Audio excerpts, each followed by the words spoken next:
Aku berdiri di depan jendela ruang tamu, memandangi hujan yang turun deras.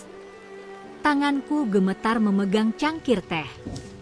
Orang melihatku sebagai wanita paruh baya yang sempurna, ibu rumah tangga, istri pejabat kecil, dan ibu tiri yang sabar. Tapi di balik itu, aku hanyalah manusia yang pernah salah langkah. Semua bermula lebih dari 10 tahun lalu. Saat aku menikah dengan Arif, suamiku, aku menerima bahwa ia punya seorang anak laki-laki dari pernikahan sebelumnya, namanya Raka. Saat itu Raka masih 17 tahun. Pendiam, pemalu, jarang bicara. Rumah kami sunyi tapi terasa aman. Aku fokus mengurus rumah, Arif sibuk bekerja. Awalnya aku menjaga jarak. Aku tahu posisi ibu tiri sensitif. Tapi seiring waktu, Raka tumbuh menjadi pria dewasa. Ia mulai kuliah, sering curhat tentang tekanan hidup dan perasaan terabaikan oleh ayahnya. Aku jadi satu-satunya tempat ia berbagi cerita. Sering aku menasihatinya seperti anak sendiri. Tapi entah sejak kapan, nasihat itu berubah jadi kedekatan yang lebih dalam. Aku menulis ini dengan tangan bergetar karena aku tahu banyak orang akan menghakimiku. Tapi yang terjadi padaku tidak semudah kata orang. Waktu itu aku sendirian, rumah tangga dingin, Arif jarang pulang. Raka yang awalnya seperti anak sendiri mulai membuatku merasa hidup lagi. Bukan dalam arti fisik dulu, tapi dalam bentuk perhatian yang selama ini hilang. Ia menjemputku, membetulkan mobilku, memuji masakanku. Hal-hal kecil yang tak pernah aku dapat dari Arif. Lalu suatu malam, aku menangis di dapur setelah bertengkar dengan Arif. Raka pulang larut, melihatku. Ia duduk, mengusap punggungku, berkata, "Bu, jangan sedih." Dari situlah batasan kami perlahan kabur. Aku tahu itu salah. Aku tahu seharusnya aku menjaga jarak. Tapi di saat itu aku merasa seperti manusia yang lapar akan kasih sayang. Kami tidak langsung bersama seperti yang dibayangkan orang. Tahun-tahun pertama hanya penuh percakapan rahasia, tatapan yang membuat hati berdebar. Aku mencoba melawan perasaan itu. Aku pergi umroh, aku konsultasi ke ustadzah, aku menulis jurnal. Tapi begitu pulang, realita tetap sama. Aku seorang istri yang kesepian dan seorang anak tiri yang kini sudah dewasa dan menjadi teman paling dekatku. Saat Raka berusia 23 tahun, aku akhirnya mengaku pada diriku sendiri bahwa aku mencintainya. Itu perasaan yang aku benci sekaligus aku rindukan. Aku menangis setiap malam. Aku minta maaf pada Tuhan berkali-kali. Tapi roda sudah terlanjur berputar. Hubungan itu menjadi nyata. Bertahun-tahun kami hidup dalam kebohongan. Di depan orang, aku ibu tirinya. Di belakang pintu, aku seseorang yang ia sayangi diam-diam. Beban ini menghancurkan jiwaku sedikit demi sedikit. Aku tidak bisa tidur. Setiap suara mobil berhenti di depan rumah, aku takut itu wartawan atau polisi. Aku takut anak-anak tetangga melihat sesuatu. Sampai suatu hari, rahasia itu pecah. Arif menemukan pesan kami di ponsel. Bukan pesan vulgar, tapi cukup untuk membuatnya paham. Hari itu juga, dunia runtuh. Arif menggebrak meja, wajahnya merah, matanya penuh kebencian yang belum pernah aku lihat sebelumnya. Ia berkata dengan suara pecah, "Aku percayakan anakku padamu, dan ini yang kamu lakukan?" Aku mencoba menjelaskan bahwa Raka sudah dewasa, bahwa ini tidak terjadi begitu saja, bahwa aku sendiri benci diriku. Tapi kata-kata tidak bisa menghapus pengkhianatan. Arif menatapku tajam, lalu berkata, "Mulai hari ini, selesai. Kamu bukan istriku lagi. Kamu sudah menghancurkan 2 keluarga sekaligus. Perceraian kami berjalan cepat. Aku kehilangan rumah, kehilangan status, kehilangan wajah di depan tetangga. Aku pun kehilangan Raka karena ia pergi tanpa kabar setelah itu. Aku hancur. Hidupku terasa seperti reruntuhan bangunan setelah gempa. Setiap malam aku bermimpi dikejar bayangan Arif dan suara Raka memanggilku. Suara musik minor, deskripsi ruangan kosong. Aku pindah ke kota kecil, mencoba memulai hidup baru. Tapi dunia tidak mudah melupakan. Tetangga berbisik, saudara menjauh. Aku bekerja di toko kecil, setiap kali ada orang baru aku takut mereka mengenaliku dari berita gosip. Aku hidup dalam penyesalan yang dalam. Lalu, beberapa bulan lalu, Raka datang. Dia mengetuk pintuku. Aku membukanya dengan tangan gemetar. Rambutnya sudah lebih dewasa, wajahnya lebih keras. Ia menatapku lama. "Bu," katanya pelan. Aku kembali. Aku terdiam. Semua kenangan, rasa bersalah, rasa sayang bercampur jadi satu. Raka bercerita bahwa ia juga hancur setelah rahasia itu terbongkar. Ia kehilangan ayahnya, teman-temannya, pekerjaannya. Ia sempat depresi. Tapi sekarang ia kembali karena satu hal. Ia masih ingin hidup bersamaku secara resmi. Dilema terbesar hidupku muncul. Aku sudah bukan istri Arif. Aku sendirian. Di mata hukum, Raka bukan anakku. Tapi di mata masyarakat, aku akan selamanya ibu tirinya. Jika aku menerima Raka, aku akan dicap selamanya. Jika aku menolak, aku akan selamanya hidup dengan rasa kehilangan. Malam itu aku duduk di balkon rumah kontrakan, memandang langit yang berawan. "Tuhan," bisikku, "aku sudah jatuh begitu jauh. Apa yang harus aku lakukan?" Air mata mengalir. Di dalam rumah, Raka duduk menunggu jawaban. Malam itu udara terasa lebih dingin dari biasanya. Hujan gerimis turun pelan di atap rumah kontrakan. Di dalam ruang tamu yang sempit, seorang wanita duduk berhadapan dengan pemuda yang dulu pernah ia sayangi diam-diam. Keduanya terdiam, hanya suara jam dinding yang terdengar, detik demi detik menuju keputusan paling berat dalam hidup mereka. Aku masih ingat bagaimana tangan Raka gemetar waktu itu. Ia memegang cangkir teh yang aku buatkan, tapi tidak meminumnya. Matanya merah, entah karena menangis atau karena begadang. "Bu, aku datang bukan untuk mengungkit masa lalu," katanya perlahan. "Aku datang karena aku tidak mau kita terus bersembunyi." Aku menunduk. "Raka, aku sudah menghancurkan banyak hal. Aku tidak ingin menghancurkan hidupmu lagi." Ia menghela napas panjang. "Hidupku sudah hancur sejak rahasia kita terbongkar. Tapi aku tidak pernah berhenti mikirin ibu. Aku ingin memperbaiki semuanya. Aku ingin hidup jujur. Kalau kita memang mau bersama, kita harus berani hadapi dunia." Kata-kata itu seperti pisau yang menusuk hatiku. Jujur? Berani? Kata-kata itu yang dulu hilang dari hidupku. Aku terlalu lama hidup dalam kebohongan, terlalu lama takut pada pandangan orang. Tapi aku juga takut pada kenyataan baru yang lebih kejam. Aku berjalan ke jendela, menyingkap tirai. Hujan semakin deras. Lampu jalan berpendar kuning redup.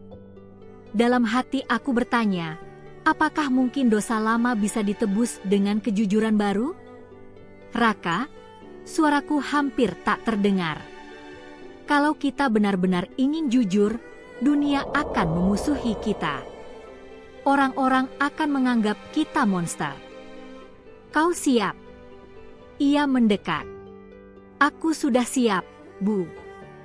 Aku sudah kehilangan segalanya.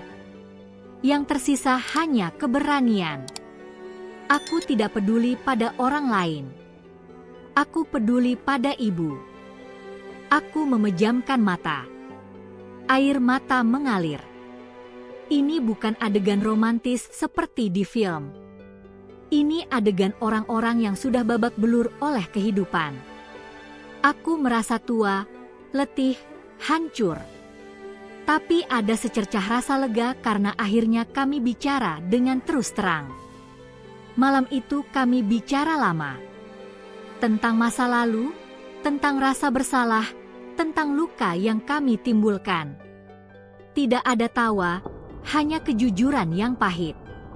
Aku menceritakan betapa aku dihina keluarga, betapa aku diusir tetangga.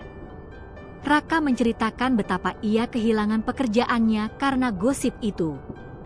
Betapa ia mencoba bunuh diri sekali tapi gagal. Aku terdiam mendengarnya. Raka, pemuda yang dulu aku rawat, pernah sampai di titik itu. Aku menangis terisak. Maafkan ibu, maafkan aku, berkali-kali aku ucapkan. Raka menggenggam tanganku. Aku juga salah, Bu. Aku seharusnya menjauh. Tapi aku bodoh. Aku juga butuh kasih sayang. Kita berdua korban keadaan. Hening. Hanya suara hujan. Aku merasa ruangan itu jadi saksi semua dosa dan air mata kami. Lalu Raka berkata sesuatu yang membuat dadaku berdegup kencang. Bu, aku ingin kita menikah secara resmi. Aku kaget. Raka, jangan bicara begitu. Tapi itu kenyataan. Kita bukan lagi ibu tiri dan anak tiri di atas kertas. Kita sama-sama dewasa. Kita bisa pindah kota, mulai hidup baru. Aku terduduk. Kata-katanya seperti mimpi buruk yang diulang. Aku tidak tahu apakah itu solusi atau jalan menuju neraka yang lebih dalam. Aku membayangkan wajah orang-orang, berita gosip, komentar di media sosial. Aku membayangkan Tuhan menatapku dengan murka. Tapi aku juga membayangkan hidup tanpa Raka, kesepian selamanya. Aku tidak menjawab malam itu. Aku hanya berkata, aku butuh waktu. Raka mengangguk. Aku tunggu, Bu. Aku akan tinggal di hotel beberapa hari. Pikirkan baik-baik. Ia pun pergi. Aku duduk sendiri di ruang tamu yang dingin. Jam dinding berdetak. Di luar hujan berhenti, tapi di dalam hatiku badai baru saja mulai. Malam-malam berikutnya aku tidak bisa tidur. Aku berjalan bolak-balik di dalam kamar. Aku menulis di buku catatan kecilku, apakah aku pantas bahagia? Apakah aku pantas menebus dosa dengan pilihan yang lebih berani? Atau aku harus menghilang saja, membiarkan Raka hidup sendiri? Aku pergi ke pasar, mencoba berbaur dengan orang-orang. Mereka tersenyum padaku, tidak tahu siapa aku sebenarnya. Aku merasa seperti hantu. Aku masuk masjid kecil, duduk di pojok, menangis. Aku berdoa lama. Ya Tuhan, tunjukkan aku jalan, tapi doa itu seolah terhenti di langit-langit. Hari ketiga, aku memutuskan bertemu Raka lagi. Kami bertemu di sebuah warung kecil di pinggir kota. Ia duduk di sudut, wajahnya tegang. Aku membawa surat yang sudah aku tulis semalaman. Surat itu berisi jawabanku. Aku duduk, menatapnya. Raka, aku sudah memikirkan semuanya. Aku mencintaimu, tapi aku juga takut. Kalau kita menikah, hidup kita akan berat. Tapi kalau kita berpisah, hidup kita juga berat. Aku hanya tahu satu hal, aku ingin kita berdua selamat. Raka menatapku. Selamat menurut ibu bagaimana? Aku menghela napas. Kita harus berhenti. Kita harus berpisah. Aku akan pindah jauh. Kau juga harus membangun hidup sendiri. Kita harus menebus kesalahan dengan cara ini. Raka terdiam. Wajahnya pucat. Air matanya jatuh. Jadi ini akhir semuanya? Aku mengangguk. Iya, Raka. Aku ingin kau hidup. Aku tidak ingin kau hancur bersamaku. Ia menunduk lama. Lalu ia berdiri. Kalau itu keputusan ibu, aku akan hormati. Terima kasih sudah pernah menjadi tempatku pulang. Ia pergi meninggalkanku di warung itu. Aku menatap punggungnya yang menjauh, punggung seorang pemuda yang pernah menjadi segalanya bagiku. Aku menangis tanpa suara.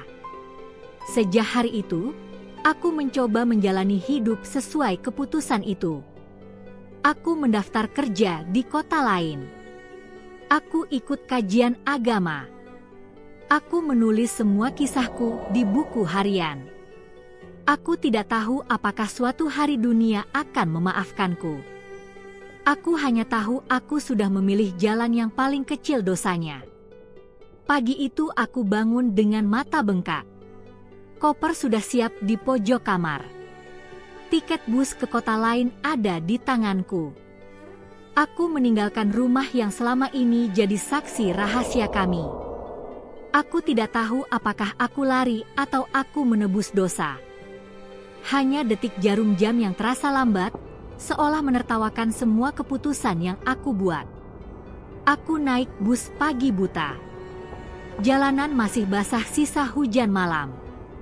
Aku duduk di kursi dekat jendela, memandangi sawah yang berlari mundur. Di dalam bus, orang-orang tidur, hanya aku yang terjaga, menggenggam buku harian seperti orang menggenggam nyawa. Dalam buku itu tertulis semua dosa dan air mata yang aku simpan bertahun-tahun. Di tengah perjalanan, pesan masuk di ponselku. Dari Raka. Bu, aku sudah pergi juga. Aku akan coba hidup sendiri. Doakan aku. Aku menatap layar lama. Air mataku jatuh pelan. Aku tidak membalas. Aku takut satu pesan akan menggoyahkan tekadku. Sampai di kota baru, aku disambut hiruk pikuk. Suara klakson, pedagang, orang lalu lalang. Aku seperti orang asing di dunia asing. Aku sewa kamar kecil di gang sempit. Kamar itu hanya berisi kasur tipis, meja kecil, dan jendela yang menghadap tembok. Tapi aku merasa disinilah aku bisa mulai dari nol. Hari-hari pertama aku bekerja sebagai kasir di sebuah toko roti. Aku belajar tersenyum pada pelanggan, walau hatiku hampa. Aku memanggil diri sendiri, Maya, bukan Bu, lagi, seperti aku mencoba memotong masa lalu. Malam-malam aku menulis surat untuk Tuhan. Apakah aku layak mendapat kesempatan kedua? Suatu hari, datanglah seorang ibu tua pelanggan toko. Wajahnya ramah, matanya penuh welas asih. Ia sering membeli roti dan menyapaku. Nak, kamu kelihatan sedih. Jangan dipendamnya. Semua orang punya masa lalu, katanya lembut. Kata-kata itu menusuk hatiku. Aku hanya tersenyum kaku. Bulan-bulan berjalan. Aku mulai sedikit tenang. Luka itu tidak hilang, tapi seperti luka lama yang mulai mengering. Aku mulai ikut kegiatan sosial di lingkungan baru. Aku membantu anak-anak yatim belajar membaca. Dalam kegiatan itu, Aku belajar bahwa memberi waktu dan tenaga untuk orang lain bisa sedikit menghapus rasa bersalahku. Tapi masa lalu tidak sepenuhnya diam. Suatu malam, aku menerima surat. Tanpa pengirim. Amplop coklat kusam. Di dalamnya hanya satu lembar kertas. Foto aku dan Raka di warung kecil waktu terakhir kami bertemu. Di belakang foto tertulis, "Rahasiamu tidak aman." Aku gemetar. Surat itu seperti petir di siang bolong. Siapa yang memotret kami? Apa maksudnya? Apakah ini ancaman? Aku duduk di kasur, menggigit bibir. Aku merasa dunia kembali mengejarku. Seluruh keberanian yang sudah aku kumpulkan runtuh. Aku berdoa sepanjang malam. Ya Tuhan, jangan biarkan dosa ini menghancurkan hidup Raka juga. Besoknya aku mendapat telepon dari seorang teman lama. Aku lihat berita online, kalian jadi bahan gosip lagi, katanya. Aku langsung mematikan ponsel. Tanganku dingin. Hari-hari berikutnya aku hidup dalam ketakutan. Setiap langkah aku merasa ada yang mengikuti. Aku bekerja sambil menunduk. Aku pulang cepat dan mengunci pintu. Aku hampir menyerah. Lalu, pada suatu sore di toko roti, aku melihat seseorang berdiri di luar. Raka. Ia tampak lebih kurus, wajahnya pucat. Ia melambaikan tangan pelan. Aku terkejut, tapi juga lega. Aku keluar menghampirinya. "Kenapa kau di sini?" Raka menunduk. "Aku butuh bicara, Bu. Aku tidak sanggup hidup sendiri. Orang-orang terus menghujatku. Aku dapat ancaman juga. Aku ingin kita bersama saja. Aku tidak peduli apa kata dunia." Aku menahan napas. Kata-kata itu mengadu kembali perasaanku. Aku bawa Raka ke kamar kecilku. Kami duduk berhadapan di lantai. Aku bisa mencium bau hujan dari bajunya. Aku ingin memeluknya, tapi aku juga ingin menamparnya. Aku ingin melindunginya, tapi aku juga ingin menjauhinya. Aku berkata, "Raka, kita tidak bisa terus seperti ini. Kita harus kuat.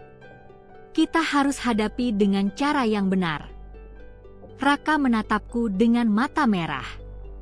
"Cara yang benar menurut siapa, Bu? Dunia tidak akan pernah benar pada kita. Kita hanya punya diri kita sendiri." Aku diam. Kalimat itu benar, tapi juga menyakitkan. Aku memandang ke langit-langit kamar yang lembab, membayangkan Tuhan menatap kami. Aku bertanya dalam hati, apakah ini ujian? Atau ini hukuman? Malam itu kami berbicara lagi, lebih panjang. Tentang rencana masa depan. Tentang kemungkinan pindah negara. Tentang mengubah identitas. Tentang mulai hidup baru. Tapi juga tentang konsekuensi dosa yang tidak akan hilang. Aku merasa cerita hidupku seperti cerita sinetron yang tidak ada habisnya, penuh air mata, penuh dilema. Akhirnya aku berkata pelan, "Raka, mungkin ini bukan waktunya kita memutuskan. Kita harus berdoa, kita harus cari jalan yang paling sedikit menyakiti orang lain." Raka menunduk. "Baiklah, Bu. Aku akan tunggu." Ia pun tidur di lantai kamarku malam itu. Aku memandangnya diam-diam. Pemuda yang dulu anak kecil yang aku asuh, kini jadi bayang-bayang masa laluku yang paling kelam. Aku tidak tahu apakah aku membencinya atau mencintainya. Aku hanya tahu aku ingin dia selamat. Aku memejamkan mata. Di luar suara kota, suara pedagang, suara anak-anak bermain. Hidup berjalan, bahkan ketika dosa besar menghantam kita. Aku berbisik dalam hati, Tuhan, beri kami jalan keluar. Subuh itu aku terbangun oleh suara ketukan pintu yang keras.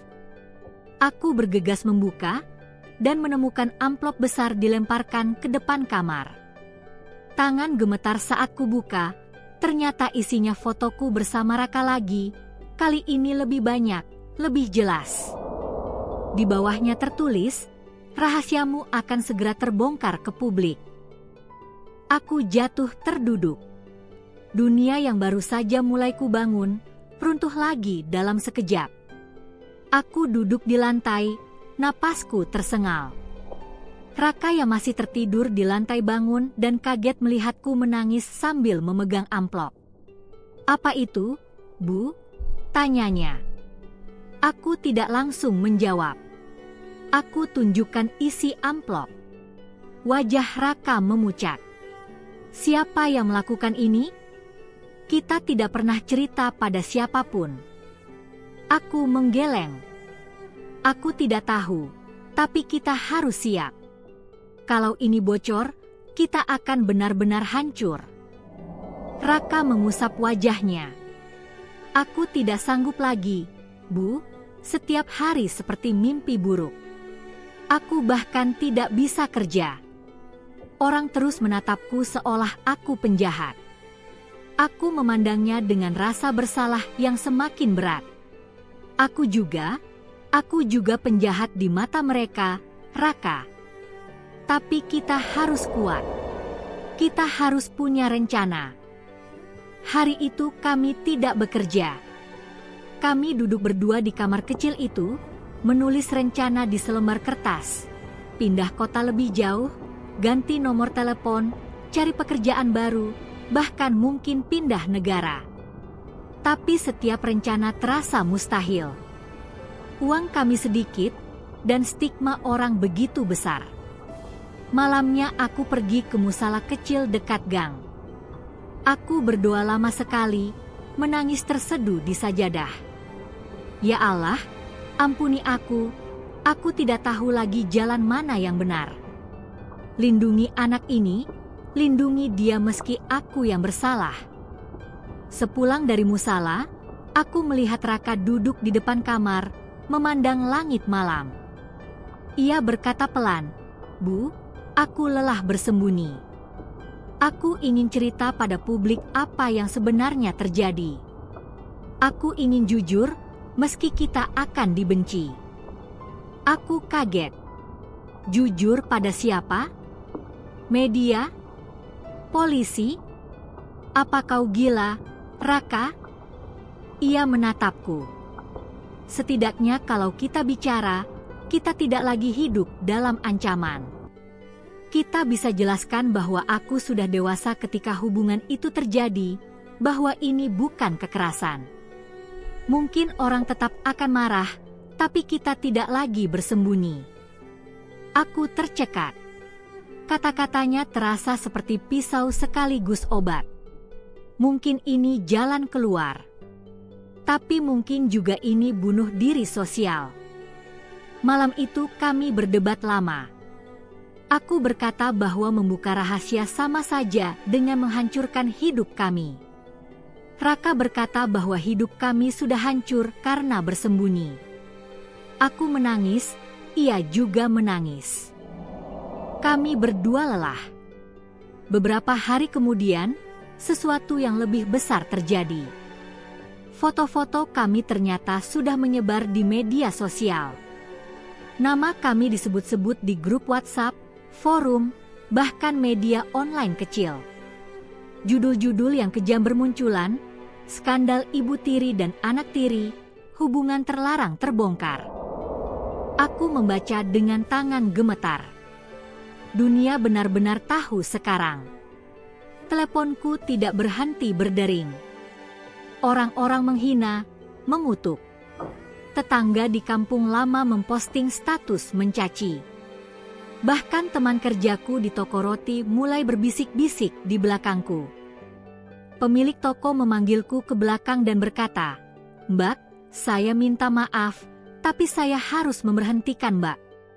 Pelanggan protes. Aku pulang dengan wajah pucat. Aku duduk di kamar bersama Raka. Selesai sudah, Raka. Semua sudah tahu. Raka menggenggam tanganku. Kalau begitu, kita tidak punya alasan lagi untuk sembunyi. Kita harus melawan. Kita harus bicara.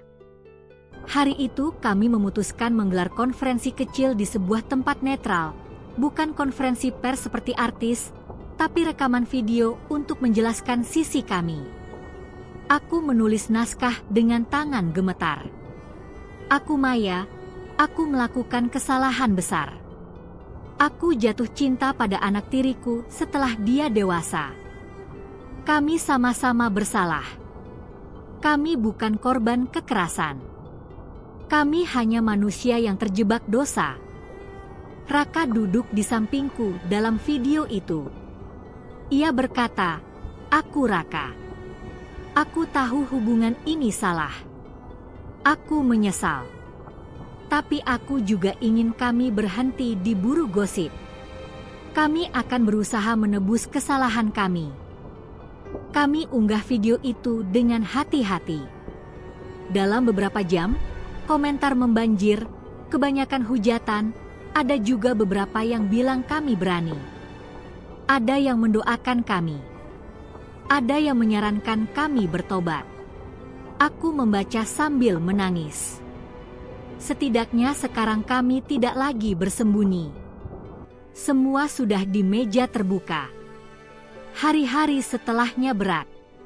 Aku tidak punya pekerjaan. Raka juga.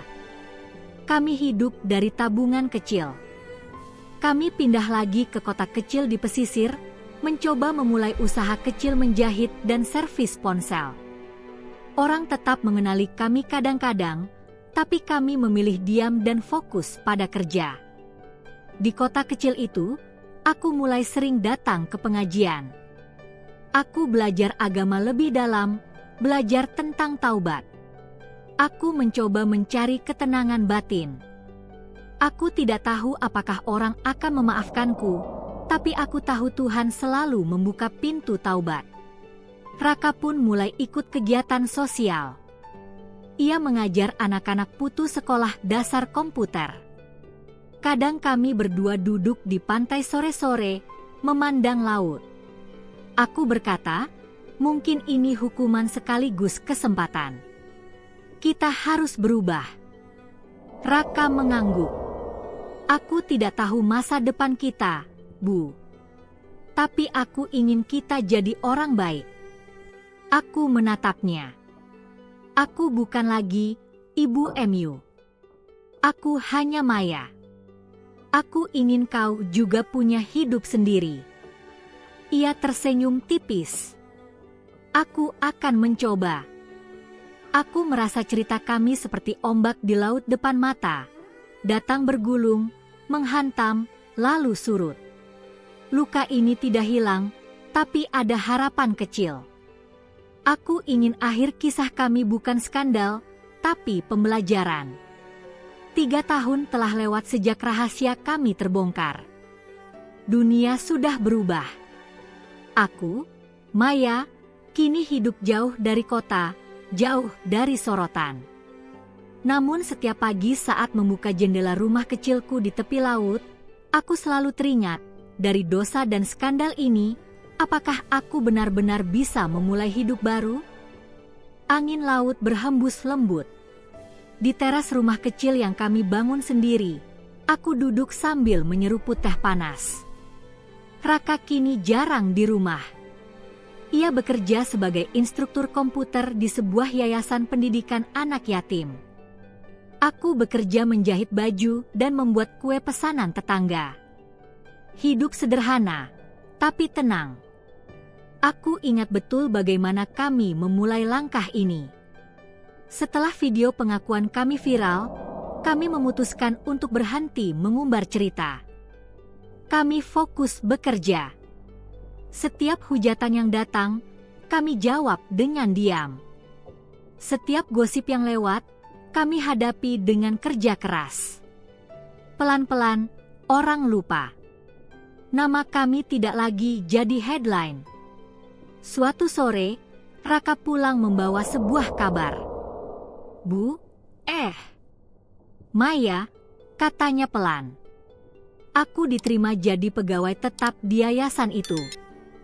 Mereka tahu masa laluku, tapi mereka percaya aku bisa jadi contoh yang lebih baik." Ia menatapku dengan mata berair. "Aku ingin membuktikan bahwa kita bisa berubah." Aku memeluknya. "Aku bangga padamu. Aku juga akan terus berubah."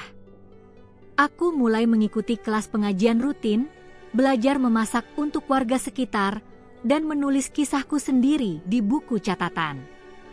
Menulis membuatku lega. Kadang aku menulis seperti surat kepada anak-anakku yang sudah dewasa, kadang seperti surat kepada Tuhan.